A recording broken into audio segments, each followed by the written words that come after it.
धर्म के विभिन्न रूप शास्त्रों में, ग्रंथों में प्रतिपादित किए गए हैं।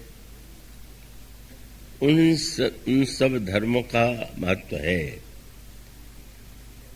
पर यदि प्रश्न किया जाए कि समस्त धर्मों में सर्वश्रेष्ठ धर्म क्या है,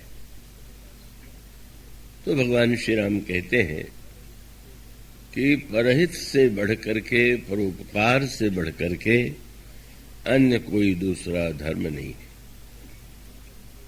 कल इसी संदर्भ में आपके सामने एक बात रखी गई थी कि वस्तुतः जब तक व्यक्ति के सारे क्रियाकलाप के मूल में केवल स्व है, अपना स्वार्थ है, तब तक हो सकता है कि उस व्यक्ति के जीवन में धर्म की क्रियाकलाप के रूप में अनेक क्रियाएं दिखाई देती हो, और जो क्रिया को देख करके धर्म का प्रमाण पत्र देना चाहते हैं वो कह सकते हैं कि यह व्यक्ति बड़ा धार्मिक। पर वस्तुतः धर्म का जो सर्वोच्च स्वरूप है उसका एक संकेत इसमें पर शब्द में। आप अपने हित के लिए, अपने स्वार्थ के लिए अच्छे कार्य भी कर लेते हैं और स्वार्थ की पूर्ति के लिए आप बुरे से बुरा भी काम करने में संकोच नहीं करते। तो जब तक हमारे जीवन में हमारा जो लक्ष्य है स्वार्थ है, तो ऐसी स्थिति में हम चाहे जितने अच्छे कार्य करते हुए दिखाई दें, वो उसके पीछे जो हमारा उद्देश्य है वो पवित्र नहीं। और इसलिए धर्म का वह जो पक्ष जो क्रिया के रूप में दिखाई देता है वही सब कुछ नहीं। ये जो पर शब्द है उसका तात्पर्य है कि हमारे जीवन में जो क्रियाकलाप हैं, यदि स्वार्थ से, अभिमान से, केवल अपनी वासना की पूर्ति के लिए है, तो वो क्रिया के रूप में धर्म दिखाई देने पर भी वस्तुतः धर्म नहीं। और उसको थोड़ा और गहराई में बैठ करके विचार करें। आप सब इतने वर्षों से सुन रहे हैं, तो मुझे विश्वास है कि आपके लिए उसे समझने में कोई कठिनाई नहीं होगी। और वो ये है कि वैसे धर्म का एक पक्ष वह है जो क्रिया के रूप में मनुष्य के जीवन में दिखाई देता है, और वस्तुतः दिखाई तो क्रिया ही देगी। जो काम आपके द्वारा, हमारे द्वारा होंगे वही तो लोगों के सामने आएंगे। पर क्रिया के पीछे जो भावना है और भावना के पीछे जो और भी अंतराल में विवेक, उसका महत्व जो है सबसे अधिक है। और इसी दृष्टि से आपने यदि ध्यान दिया हो, इतने वर्षों में आप सुनते भी रहे हैं कि हमारे पुराण जो है जब किसी का वर्णन करते हैं तो वर्णन करते हुए कुछ ऐसे नाम लेते हैं कि वो जो व्यक्ति को साधारणतया अविश्वस्त से रखते हैं। अब जैसे मान लीजिए, जब वे कहते हैं कि गंगा जी का जन्म भगवान के चरणों से हुआ, तो ये भूगोल में दिखाई देने वाला जो सत्य है उससे तो भिन्न है। अनेक यात्री गंगोत्री जाते हैं और उन्हें दिखाई देता है कि हिमालय से गंगा धीरे धीरे गोमुख के द्वारा बाहर आती है, पर हिमालय गंगा का उद्गम नहीं है, उद्गम भगवान का चरण है। और ये केवल गंगा के ही संबंध में नहीं, जितनी नदियां हैं तो उन नदियों के मूल में भी कोई न कोई एक ऐसा नाम है जो प्रत्यक्ष रूप से सामने नहीं होता। यमुना है, अब यमुना तो यमुनोत्री से निकली हुई है, यह प्रत्यक्ष रूप से जो यात्री हैं वे देखते हैं। पर वे कहते हैं कि नहीं, यमुना जो है वो हिमालय की पुत्री नहीं है, कर्म कथा रविनंदिनी वर्णी, ये सूर्य की पुत्री। तो सूर्य से यमुना का जन्म, भगवान के चरणों से गंगा का जन्म, और इतना ही नहीं, जब वे वर्णन करेंगे सर्वत्र तो जैसे श्री राम का जन्म सूर्यवंश में हुआ, भगवान कृष्ण का जन्म चंद्रवंश में हुआ, तो प्रत्यक्ष रूप से जो राजा प्रारंभ में थे उनका नाम दिया जा सकता है। लेकिन उनका नाम न दे करके सूर्य से, चंद्रमा से कुलों का जन्म है, इसके पीछे एक विशेष तात्पर्य है। और तात्पर्य यह है कि वस्तुतः जो दिखाई देता है, अगर आप केवल उसे ही सत्य मानते हैं तो उसका परिणाम क्या होगा? संसार की सारी वस्तुएं दिखाई देती हैं, पर सारी वस्तुओं के में सारे वस्तुओं के दिखाई देने पर भी कौन नहीं दिखाई देता है? ईश्वर कह लीजिए, ब्रह्मा कह लीजिए। और उसका अभिप्राय है कि अगर केवल आप प्रत्यक्ष को ही प्रमाण माने तो आप ईश्वर की सत्ता तो कभी स्वीकार ही नहीं कर पाएंगे।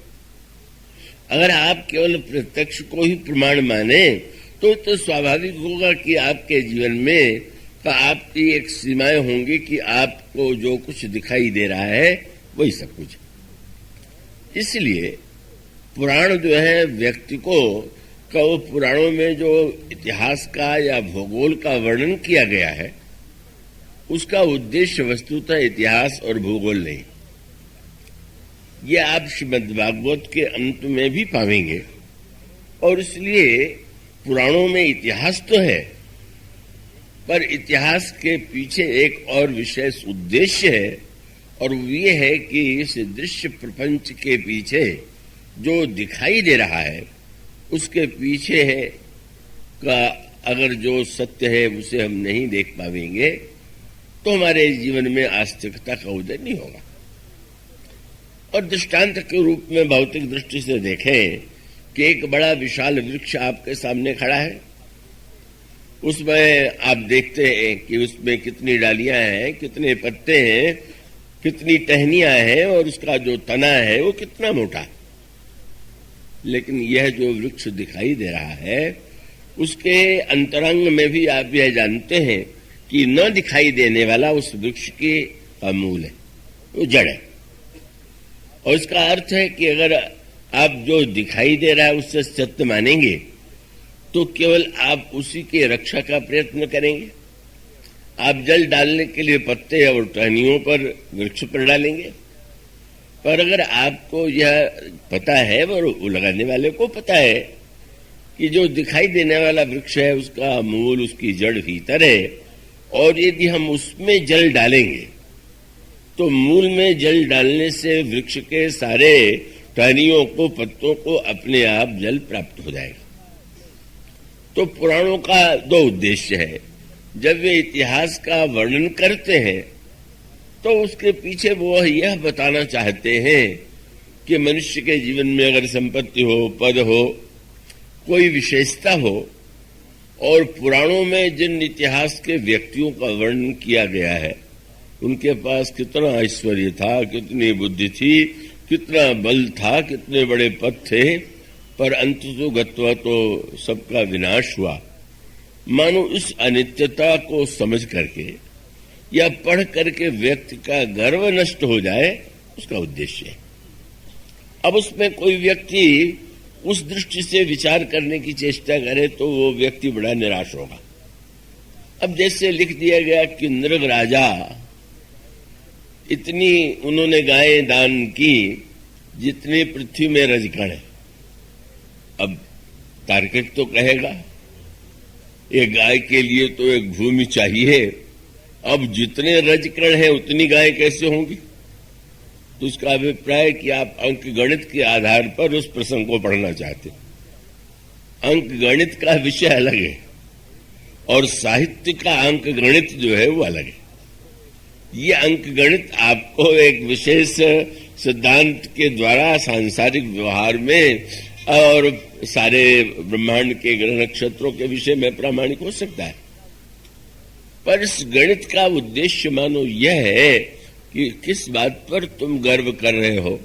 तुमसे पहले कितने व्यक्ति बुद्धिमान, बलवान और अनगिनत संपत्ति के स्वामी थे, पर जब वे भी तुच्छ सिद्ध हुए, उनका भी विनाश हो गया, तो फिर ऐसी स्थिति में तुम्हें गर्व का परित्याग करना चाहिए। तो इतिहास का उद्देश्य है मनुष्य के जीवन में अभिमान का विनाश। और भूगोल का जो उद्देश्य है वो क्या है?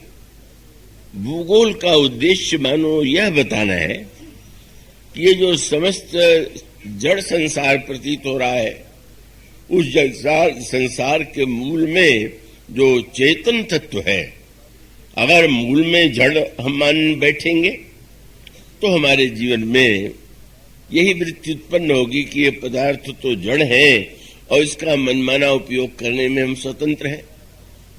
अब मान लीजिए एक पौधा लगा हुआ है और आपने मान लिया है कि ये तो जड़ पदार्थ है, आप चाहे उसकी टहनियों को तोड़ दें, फूल को मसल दें या उस वृक्ष को पूरी तरह काट दें, तो आपके मन में तो कोई बात ही उत्पन्न नहीं होती। अब आजकल पर्यावरण के लोग बड़े चिंतित हैं, पर उसको आप इस दृष्टि से थोड़ा विचार करके देखिए कि व्यक्ति ने उन्हें जड़ पदार्थ मान लिया तो इसलिए उसके मन में ये संकोच नहीं रह गया। वो इसलिए शास्त्रों की बात बड़ी अनोखी है।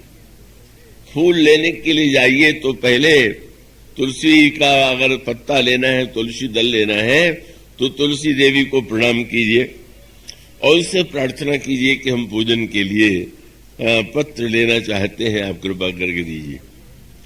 फूल के पास जाइए, वृक्ष के पास जाइए, वे कहेंगे बट में भगवान शिव का निवास है, पीपल में भगवान विष्णु का निवास है। कितनी सतत संकेत की भाषा है। मानो आप प्रत्येक पदार्थ से व्यवहार करते हुए उन्हें जड़ मानने की भूल न करें। यद्यपि आप जानते हैं कि इस देश में ऐसे वैज्ञानिक हुए वर्तमान संदर्भ में भी, जगदीश चंद्र बसु, जिन्होंने बताया कि नहीं, जब आप पौधों से कोई व्यवहार करते हैं तो उनको भी रुलाई जाती, उनको भी कष्ट होता है, वे भी सांस लेते हैं। तो उस वैज्ञानिक खोज का भी तात्पर्य है कि जड़ में चेतना है, उसको जड़ की तरफ से व्यवहार आप मत कीजिए। और उसका मूल तात्पर्य यह है कि समस्त व्यवहार में, जड़ प्रपंच में, मूल में उस चेतन तत्व को मत भुलाइए। तो ये जो दो उद्देश्य है ज्ञान, इतिहास और भूगोल के, वह वस्तुतः जो इतिहास या भूगोल आप पढ़ते हैं उसकी उपयोगिता, उसका महत्व है।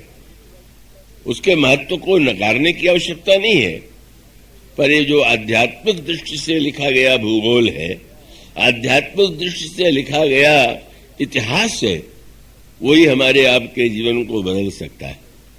इसीलिए आप अभी सुन रहे थे, उमाशंकर जी ने स्मरण दिलाया था कि जब हनुमान जी से रावण यह प्रश्न करता है कि तुम्हारे पीछे किसका बल है, तो हनुमान जी उत्तर क्या देना चाहते? एक वाक्य में कह सकते थे मेरा बल है, या हनुमान जी बहुत कहे तो श्री राम का नाम ले ले। पर उन्होंने सृष्टि के प्रारंभ से लेकर के जब रावण को यह बताने की चेष्टा किया कि सृष्टि में जो कुछ है उसके मूल में ईश्वर का ही बल है, ईश्वर की ही शक्ति है, यह सिद्धांत तो मानो भक्ति को जीवन में उतारने में सहायक है। तो यह जो परंपरा है वो इसीलिए गोस्वामी जी ने मेरे पत्रिका में ये कहा कि आप रघुपति भगति वार छालित चित बिनु प्रयास ही सूझे तुलसीदास यह चिद विलास जग बूझत बूझत बूझे। इस सृष्टि चैतन्य का विलास है और धीरे धीरे समझते समझते व्यक्ति उसको समझ लेता है।